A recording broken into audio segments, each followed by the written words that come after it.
Hi there folks! So in my last video I did ask the question, what videos would you like to see? And some of you came up with some answers, and one of you lovely people brought to my attention the theme that's kind of been doing the rounds a bit on Booktube lately, which is 10 books that made me. So I thought, well, that's an interesting theme to do. It does beg the question, 10 books that made me what?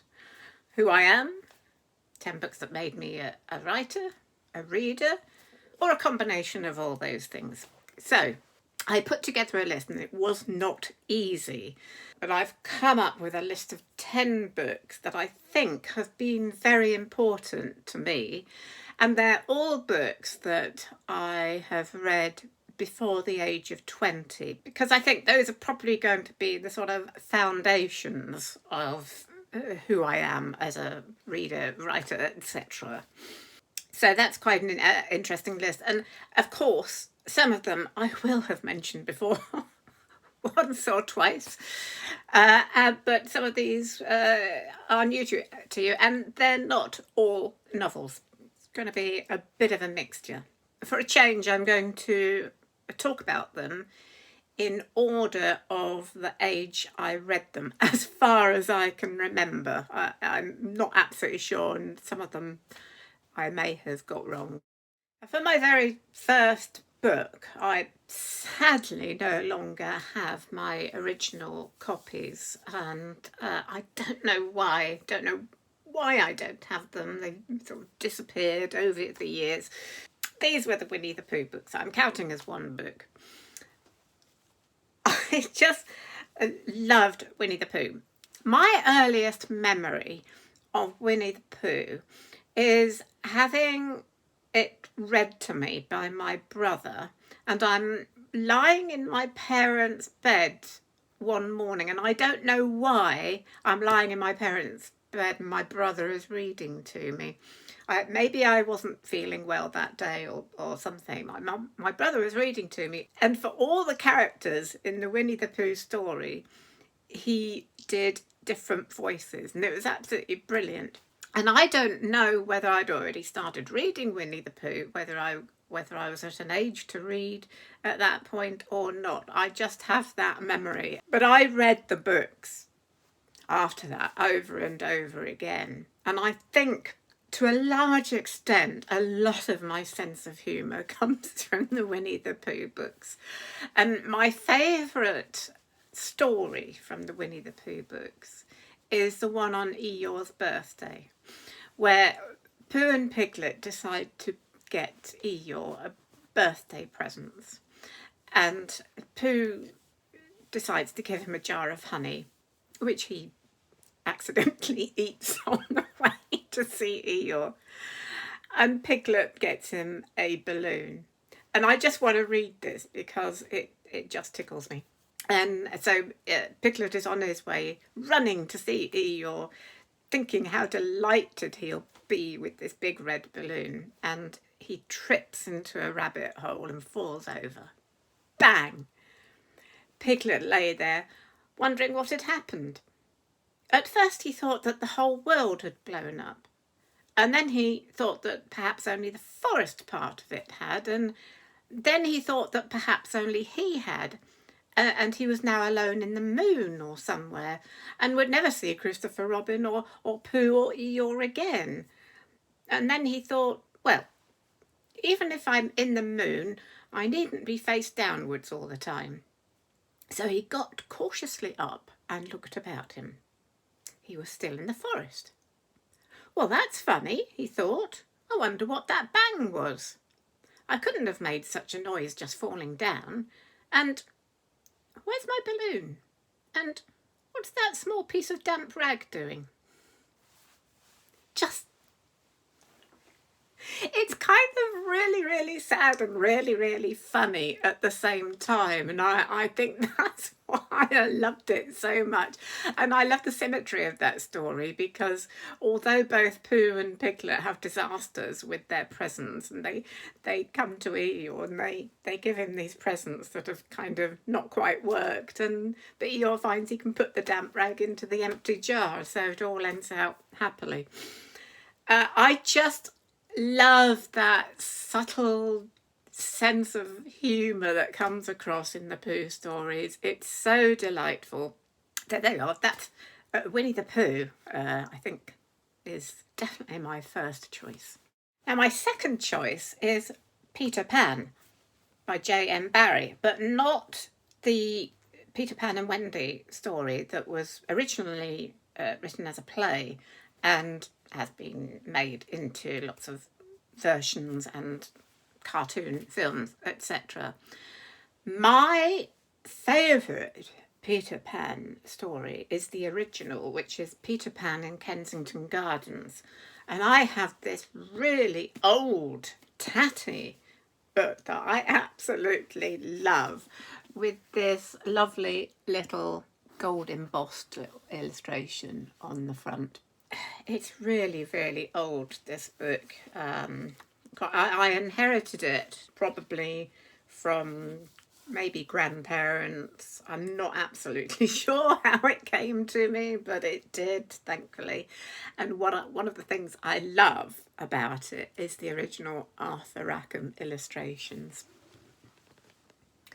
Arthur Rackham is my favourite children's illustrator of all time. Let me just find another one. And there's another one. There's a picture of fairies and birds. That illustration is from a quote called "Fairies have their tiffs with the birds." They're absolutely beautiful. And I loved those illustrations as a child. And I remember reading this when I was old enough to read and just really enjoying this. It's a very strange story because Peter Pan in Kensington Gardens, this is before he wrote the other stories. This is Peter Pan as a baby who flies out of an open window and goes and joins the fairies in Kensington Gardens for a while. And it's rather sad at one point because he goes back, he misses his mother, and he goes back and he finds the window is closed and she's got another new baby and he's left it too late. But it's just all of his adventures with the fairies, and although he's playing the panpipes. And of course it's written at a time when Kensington Gardens was one of those places where all the nannies used to take the children of wealthy households for their morning constitutionals in their prams along Kensington Gardens in the sort of late Victorian Edwardian period. It's kind of iconic in that way. And if you've ever been to Kensington Gardens, those places are still there, and there's the round pond you can visit, of course the Serpentine, and there is a little statue in Kensington Gardens of Peter Pan, but Peter Pan, the older child Peter Pan, rather than the baby of Peter Pan in Kensington Gardens. Absolutely lovely. I adored this book. I think possibly what I loved about it was that kind of sense of mystery, the idea of a baby deciding to fly away and go and visit fairies and have adventures. And these beautiful, beautiful fairies.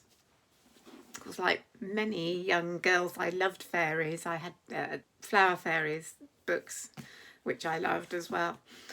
So there we go. Peter Pan, the original, one of my favourite books of childhood. And number 3, now I think I've got this right. I think I possibly read this before the next children's book I'm going to talk about, but I could have got it the wrong way around. But one of my beloved books as a child was The 101 Dalmatians by Dodie Smith. Of course, you know that I love dogs. Talking of which, where is she? She'll be here any minute.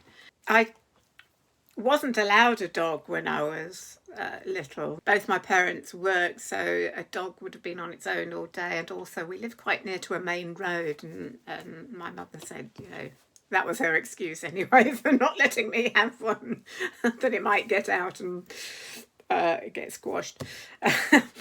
But yeah, and I so very much wanted a dog when I was a child. We did get one when I was 13. That was our first little West Highland Terrier called Ginny. But anyway, I digress. So I loved the 101 Dalmatians. I always had a real strong love of all animals as a child. I used to have pictures on my wall of animals. So, of course, I was always going to love 101 Dalmatians. And I loved the fact that it's written from the point of view of the dogs, with the Pongo and Misses and their, I think it's 15 puppies they have. And of course, the horrible Cruella de Vil, who wants to make them all into fur coats and steals them. And they go off on this adventure to find their puppies and find them eventually with a lot of other puppies that she's stolen. Of course, that's why it's called 101 Dalmatians. And it's such a lovely adventure. And the story of bringing 100 Dalmatians back home is quite amazing and hilarious. So it was lovely. And of course, there were 2 more books that she wrote. There was The Twilight Barking and Starlight Barking, which I also had and loved, but there is nothing like the original 101 Dalmatians. Consolidated, I suppose, my love of dogs. Talking of which, it's my little furry friend. There you go, another one. She's looking a bit neater today. I gave her a haircut at the weekend. There you go, one more. Now, my 4th book, you knew it was coming, didn't you? Of course, it's going to be The Lion, the Witch and the Wardrobe, plus the whole Chronicles of Narnia, all 7 of the books, really. Are you going? This is my original copy. I just love that illustration on the front. It's so magical. This book was always really, really special to me. It kind of opened up a whole new world of reading. I think it was the first time probably that I'd ever read about this idea of another world that one could go into and leave our world behind and go into a completely different world. And one where animals talked and the countryside was beautiful and there was Aslan the lion and all kinds of mythical creatures, fauns and centaurs. Why did it grab me so much? I've just been trying to analyse this. I think for one thing, I was quite a highly strung child. I was never particularly happy at school. I didn't like the sort of rigidity of school life, and I think the Narnia books took me into a completely different place. It was real escapism into this wonderful, colourful world. And I think also, I mean, obviously C.S. Lewis did introduce some Christian symbolism and ideals. Like with all children's books, they try and teach lessons without sounding like they're teaching lessons. And I think I picked up, although I'm not religious myself, I picked up a lot of the ethics that I still have, really.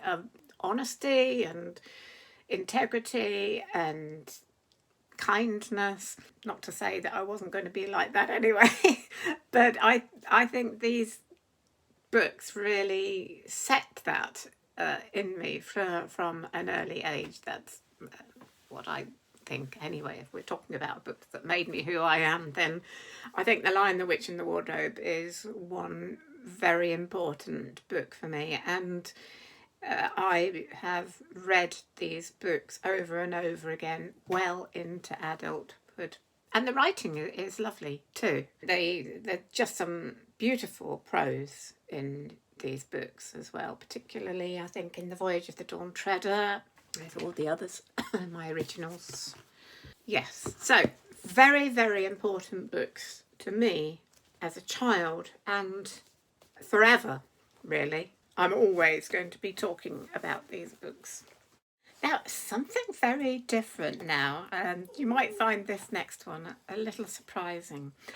My parents, well, my father in particular, my father was an actor and he was very much into, of course, plays and literature and poetry.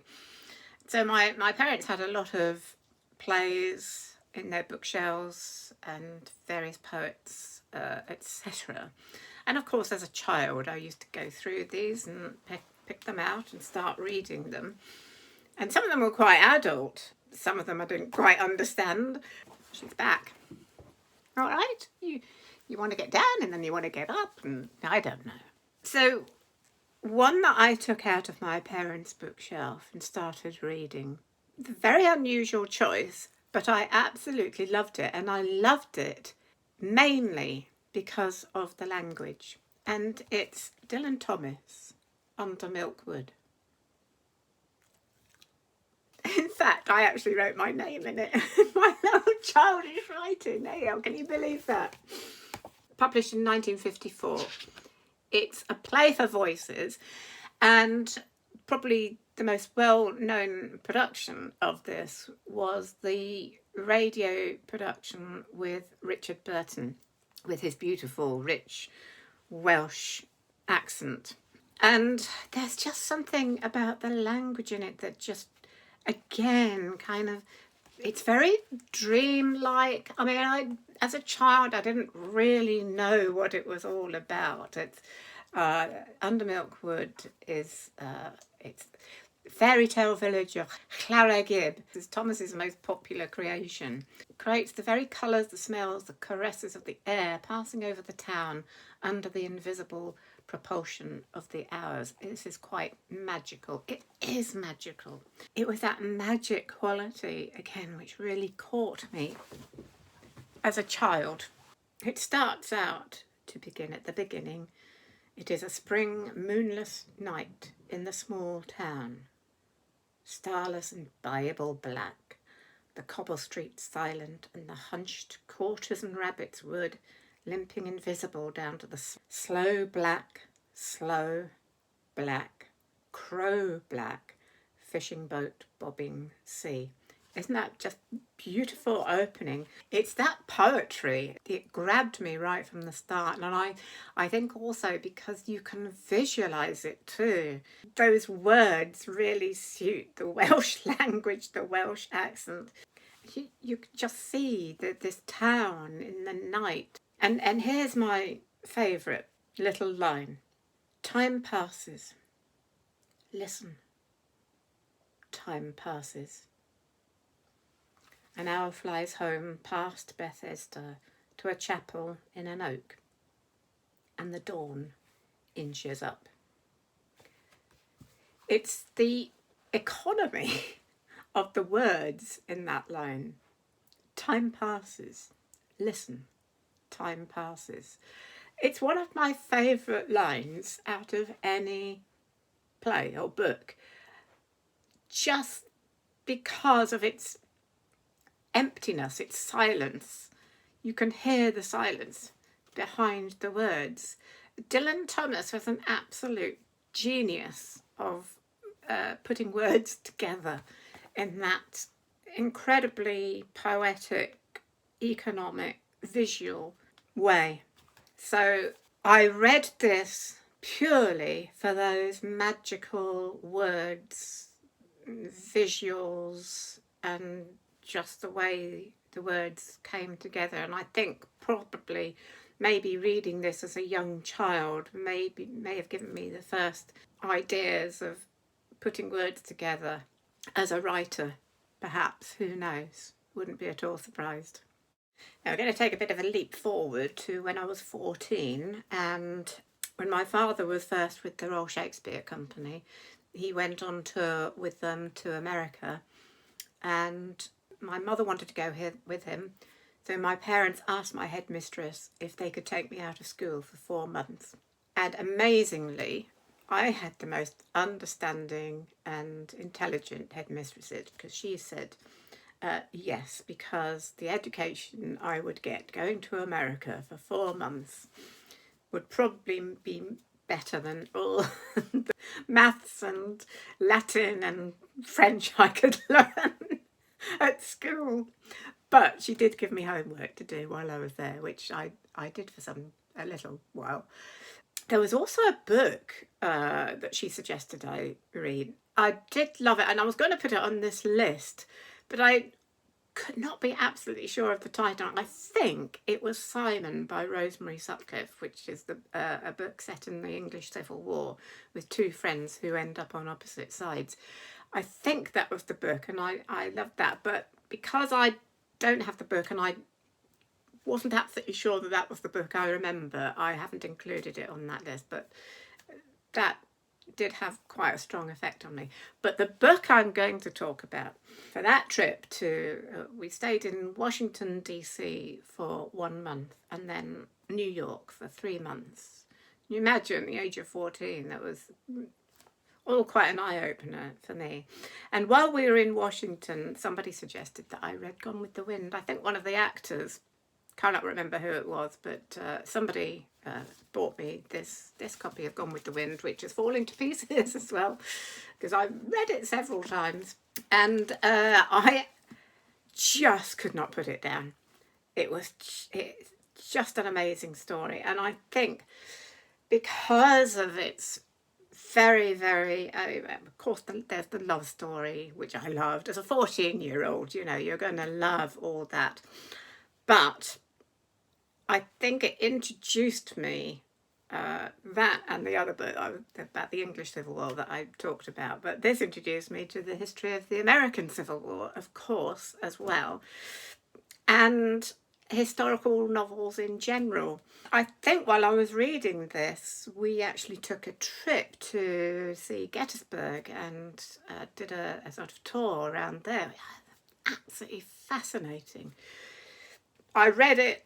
It's a very, very long book to read, and but I think I just read it from start to finish within a week, or maybe, and it broke my heart at the end. It totally broke my heart. I couldn't stop crying when I finished it. I really couldn't. But I think, that is a book that had a really strong effect on me. And I know since, it does have its controversial elements, which I do understand. But there is a lot of interesting stuff about the Civil War and the amazing characters of Scarlett O'Hara and Rhett Butler. That they're characters that leap out from the book and you cannot get them out of your head. And the film was absolutely amazing too. So I had to include that because it had such a strong effect on me, and I think it's probably one of the first historical novels I read. Just moving on from that trip to America, the following year my father went back to America again with the Royal Shakespeare Company, and this time my mother and I didn't go with him for the whole trip, but we did go over to see him over Christmas and New Year. And at the time I was kind of into reading poetry, and I'd started reading the poems of William Blake. So my father, while we were in America, this is an American edition, my father bought me this, the Portable Blake. And I just want to read you this inscription that my father put in it. To Rosamond, the other great mystic, from Dad, New York, 1/3/75. And then he says, think about it, because of course it was the 1st of January and we put our numbers the other way round to America. At the sign of the Brew and Burger, The Brew Burger was one of our favourite chain burger restaurants in New York that we went to often. So that's rather a lovely inscription that really reminds me of my father. And I absolutely loved William Blake. And as my father said, he was a mystic. I loved his poems because of that mysticism that they had. He was a very unique person. He had his own ideas about religion. He was very philosophical. He was a visionary. Probably his best known poem is The Tiger. Tiger, tiger, burning bright in the forests of the night. But one of my favourite quotes from William Blake is from a long poem called Auguries of Innocence. I'll just quote the opening lines. To see a world in a grain of sand, and a heaven in a wild flower, hold infinity in the palm of your hand, and eternity in an hour. And it goes on, a robin redbreast in a cage puts all heaven in a rage. A dove house filled with doves and pigeons shudders hell through all its regions. A dog starved at its master's gate predicts the ruin of the state. It goes on and on. You can see why I loved that poem, but I just loved his little poems, very philosophical. He who binds to himself a joy does the winged life destroy, but he who kisses the joy as it flies lives in eternity's sunrise. Little snippets of ideas, and this book has all his letters as well, stories and long verses. It's so yeah, William Blake had quite an effect on me, and I suppose appealed to me as that in that kind of mystic, philosophical way. So it's probably had quite an effect on my own sort of philosophical ideas about life. My next book, sadly no longer have a copy. I have mentioned this before. It fell to pieces because I'd read it so many times, and it's The Lord of the Rings by J.R.R. Tolkien. I remember reading this. I think it was my brother who suggested I read this. It was kind of going through a phase of popularity in the 70s. I started reading it probably when I was about 15 or 16, something like that.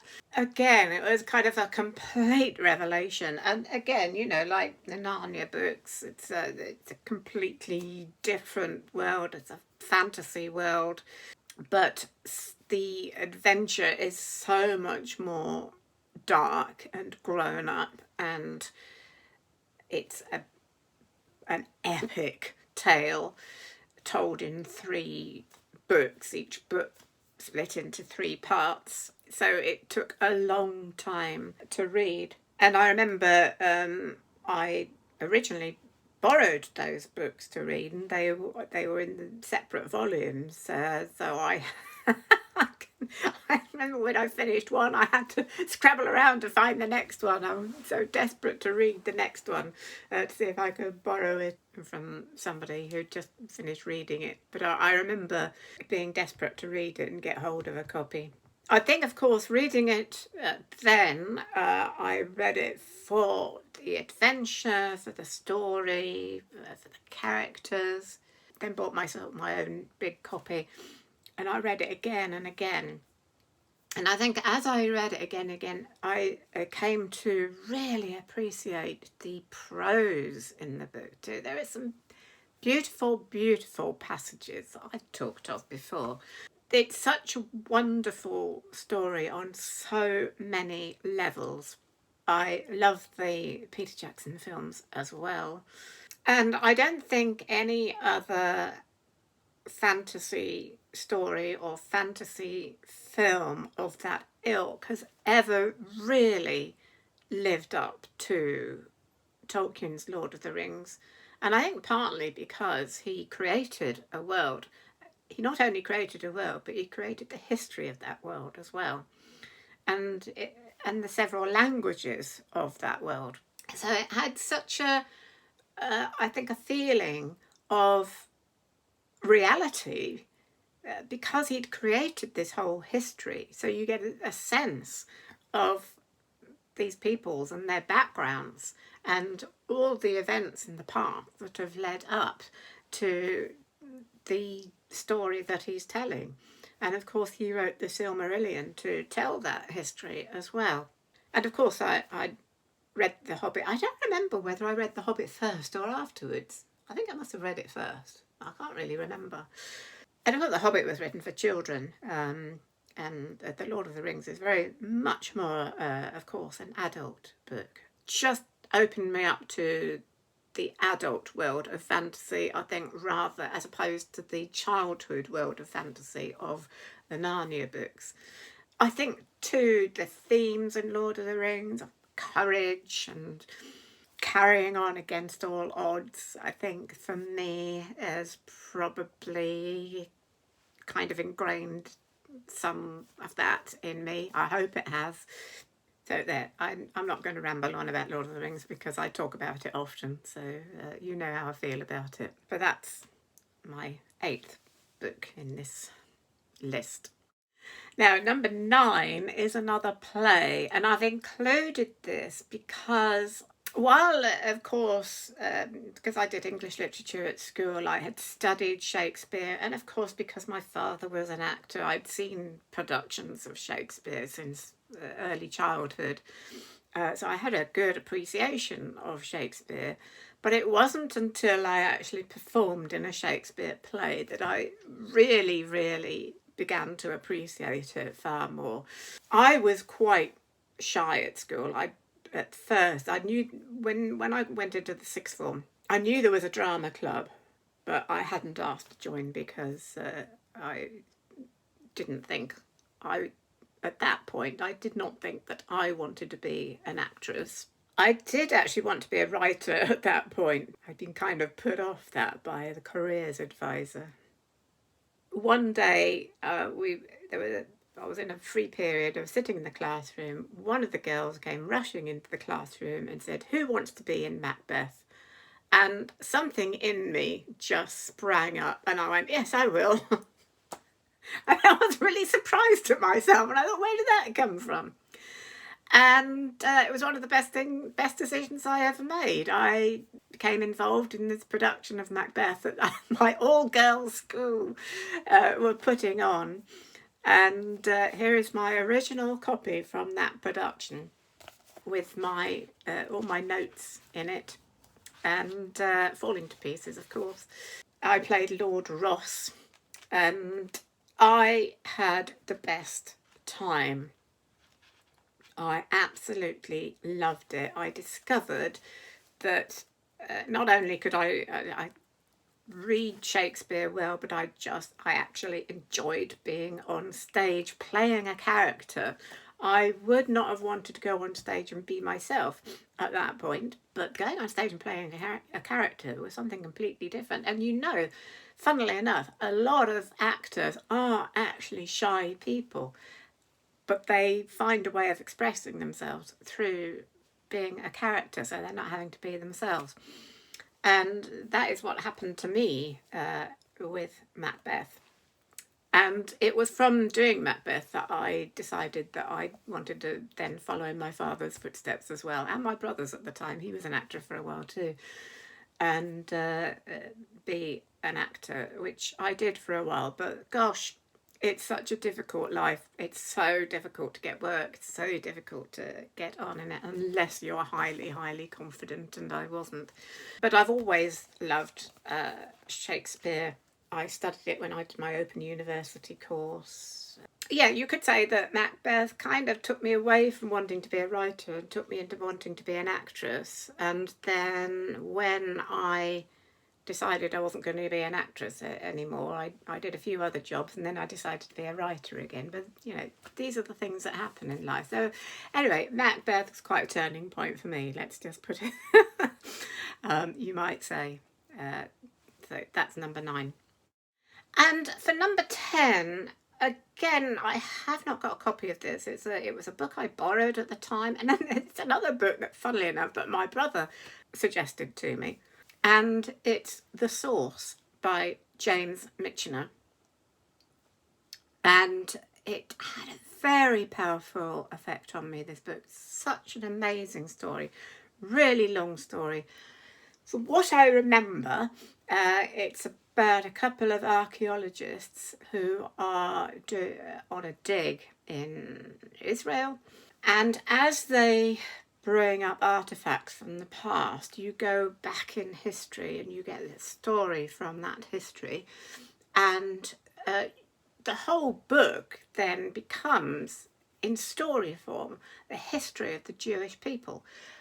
And it's absolutely an amazing epic story told in this dual kind of timeline form.